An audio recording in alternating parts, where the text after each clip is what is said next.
and today we will be discussing the symbolism of leaven. Leaven appears in the scriptures quite a lot, and is used as a symbol of sin. But why would the Creator use leaven as that symbol? So first we're going to ask the question, what is leaven? Alright, leaven, as defined by Webster's, a mass of sour dough, which mixed with larger quantities of dough or paste produces fermentation in it and renders it light. So you have sourdough, dough that's soured, and you mix it with regular dough, and the sourdough makes the regular dough light. Alright? Second definition. These are nouns. Second definition. Anything which makes a general change in the mass. It generally means something which corrupts or depraves that which is mixed. So you can see the sourdough is corrupting this regular dough, and that's how it's making it light. Okay? Now the word leaven is also a verb. Alright? Those two are noun definitions. As person, place, or thing. Verb is action. So first definition of leaven, the verb, right? It means to excite fermentation in, to raise and make light as dough or paste. Alright, so it's also something you can do. Alright, we already talked about was your actions can corrupt. Alright, second definition, to taint. Taint means corrupt. Okay, so you mix these actions in with something and it corrupts it. Alright, now we're going to look at a couple scriptures and get a better understanding of why the Creator used this symbol, used leaven for this symbol. Alright, the first scripture we're going to look at is Genesis 10:10. Alright, and the beginning of his kingdom was Babel, and Erech, and Akkad, and Calneh, and the land of Shinar. Alright, this is talking about Nimrod and his kingdom, the beginning of Nimrod's kingdoms. Okay, now the word Babel comes from the Hebrew Strong's lexicon 894, number 894, and that word is Babel, and it means confusion. Alright, now this word in the Hebrew alphabet, the Hebrew alphabet is an alphanumeric pictorial system, and each letter has a meaning. Okay, in this case, the word for Babel is spelled Bet Lamed. Where you have the letter Bet is a house. Alright, and the letter Lamed is a staff, means teaching.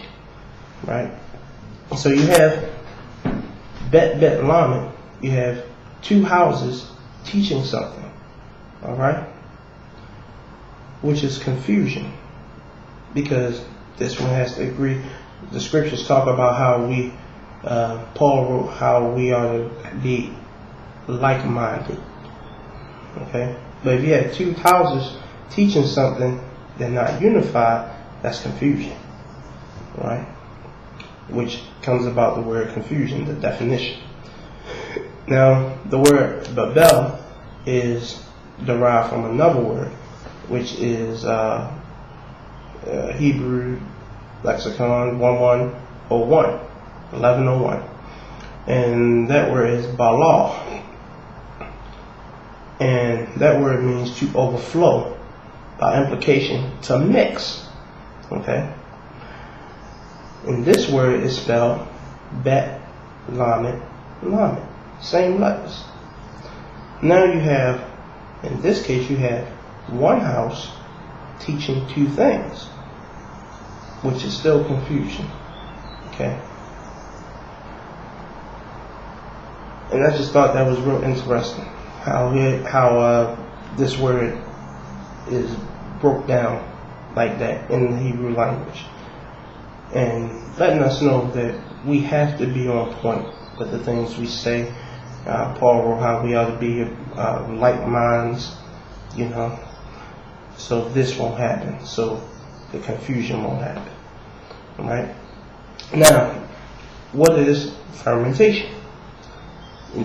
And Webster defines this as the sensible internal motion of the constituent particles of animal and vegetable substances occasioned by a certain degree of heat and moisture and accompanied by an extrication of gas and heat.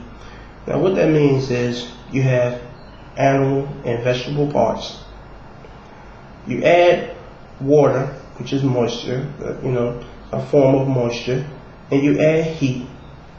When it mixes with these things, it gives off gas and heat.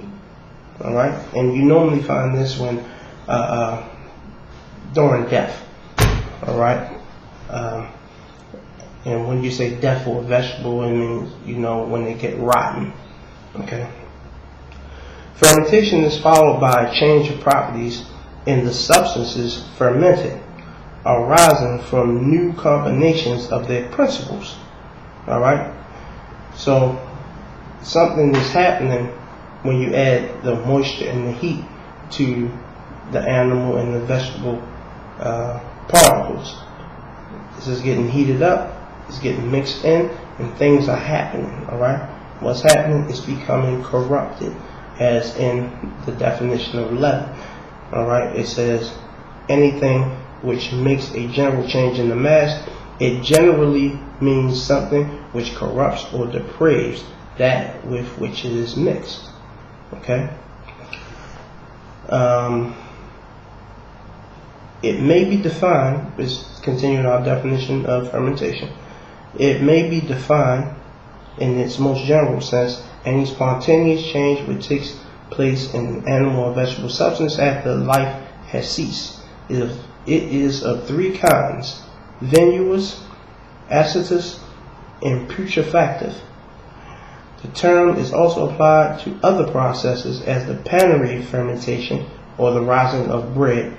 Okay, but it is limited by some authors to the venous and acetous fermentations, which terminate in the production of alcohol and vinegar.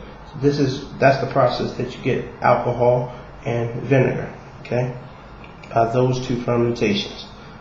Fermentation differs from effervescence. Effervescence is like you take an Alka-Seltzer and it dissolves, and once the Alka-Seltzer hits the water, it starts dissolving, mixes in with the water.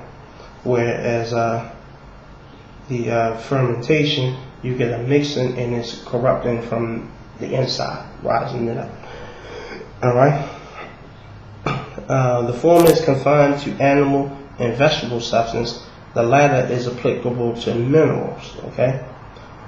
The former is spontaneous. The latter is produced by a mixture of bodies. All right. We're going to stop here for now. We're going to pick up on part 2. I am David Well. Bidding you shalom.